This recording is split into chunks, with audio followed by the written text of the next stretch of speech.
ቤተክርስቲያናችን በቅኝ ግዛት ተይዛለች። በቅኝ ገዢዎች ተይዛለች ቤተክርስቲያናችን። አዎ በቅኝ ግዛት ተይዛለች። ማወቅ አለባችሁ፣ መረዳት አለባችሁ ይሄ ጉዳይ። በኋላ አልሰማንም አላየንም እንዳትሉ። ማን ነው ቅኝ ገዢው? አንድ ማህበር፣ ሁላችሁም የምታውቁት ማህበር። በምንድነው የቅኝ ግዛት ወደ ቅኝ ግዛት የተዳረገችው? በገንዘብ፣ በራስዋ ገንዘብ ከራስዋ በተሰበሰበ ገንዘብ በቅኝ ግዛት እንድትገዛ አድርጓታል።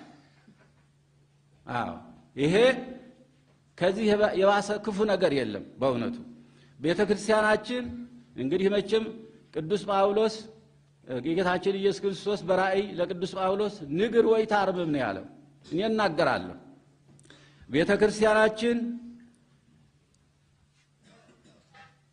መብቷ፣ ክብሯ፣ ሀብቷ ሁሉ ተወስደዋል።